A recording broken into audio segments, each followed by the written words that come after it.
Brazil beats Germany, Japan, and South Korea on happiness. Researchers have tracked this for decades. No one agrees why. Welcome to the science of the unexplained. I want to take you inside the gap between feeling and knowing.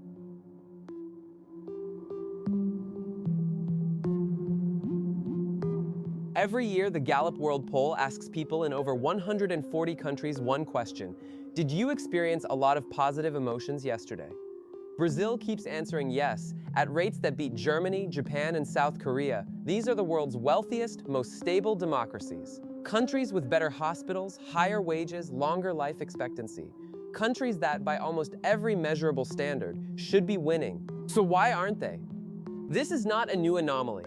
Researchers tracking subjective well-being, the technical term for how people actually feel about their own lives, have flagged Brazil as an outlier for decades. Ruut Veenhoven, a sociologist at Erasmus University Rotterdam, who runs the World Database of Happiness, one of the most comprehensive archives of life satisfaction data ever assembled, has documented Brazil's position consistently above what its income level would predict. The gap is not small. When you control for GDP per capita, Brazil should rank somewhere in the middle of the global happiness distribution. It doesn't. It sits significantly above countries with 2, 3, sometimes 4 times the average income. The obvious explanations, carnival, football, the beach, don't survive contact with the data. These are seasonal. Happiness surveys measure ordinary Tuesdays, which means whatever is happening in Brazil is happening on a Tuesday afternoon in November, not during Carnival in February. So what is actually different about an ordinary Tuesday in Brazil? Start with something specific, the boteco, not the expensive cocktail bar, the neighborhood bar with plastic chairs and cold Brahma at 2 in the afternoon on a Wednesday. In Brazil, this is not considered a problem. It is considered infrastructure. The boteco is where the mechanic sits next to the accountant, sits next to the retired school teacher, where you do not need an occasion to show up, and where leaving quickly would be considered slightly rude. Anthropologists who study Brazilian social behavior, including Roberto de Mata, whose decades of fieldwork produced some of the most cited analysis of Brazilian daily life, have documented this pattern. Brazilians maintain unusually dense informal social networks, not just with close family, but with neighbors, co-workers, and what sociologists call weak ties, the acquaintances who actually expand your world.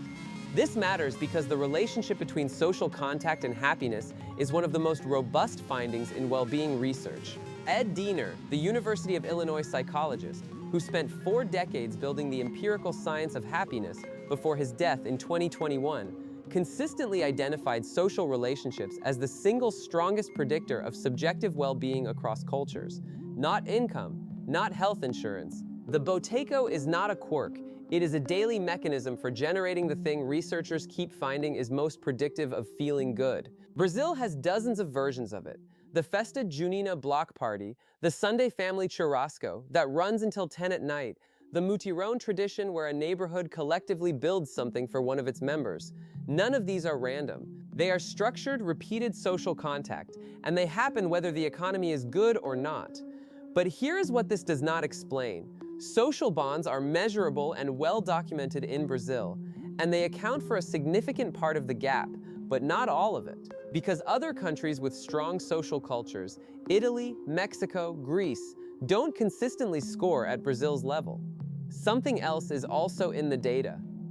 In 2008, Sonia Lubomirsky, a psychologist at UC Riverside, published research compiled in her book The How of Happiness, arguing that roughly 50% of a person's happiness baseline is genetic, about 10% is life circumstances like income and location, and approximately 40% comes from intentional daily activity, what you choose to do and how you orient your attention. That 40% is where behavior actually moves the needle. What Gallup measures in its annual Positive Emotions Index, part of the broader World Poll, is not life satisfaction in the abstract.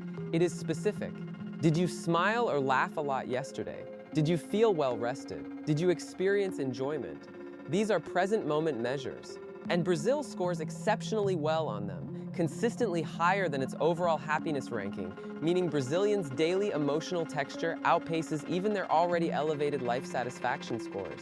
Researchers who have analyzed this pattern point to something Brazilians themselves often describe but rarely theorize: a present-time orientation. The Portuguese phrase is viver o momento, live the moment. And while it sounds like a bumper sticker, the behavioral evidence is specific. Brazilian social gatherings do not have firm end times. Brazilian meals are not scheduled to the minute. The Gallup data on time pressure, whether people feel rushed, shows Brazil consistently lower than Northern European and East Asian countries, where respondents report high time pressure alongside high income. This is not a coincidence. Kahneman and Deaton's famous 2010 Princeton study, published in the Proceedings of the National Academy of Sciences, found that emotional well-being stopped rising with income above roughly $75,000 a year. The countries with the highest income pressure, the longest work hours, the sharpest distinction between productive time and wasted time, are often the countries where people earn the most and feel the least on an ordinary Tuesday. Brazil has real economic inequality. This is documented, significant, and not something to minimize. But the research keeps showing that what Brazilians have built, the daily social density, the present moment orientation, the refusal to treat Tuesday as a problem to be optimized, functions as a kind of emotional infrastructure that income alone does not buy, which forces a specific and uncomfortable question. If the wealthiest countries are not winning on emotional well-being, what exactly have they been optimizing for? Here is what the data actually shows, when you read it carefully. Happiness is not something Brazil has despite its circumstances.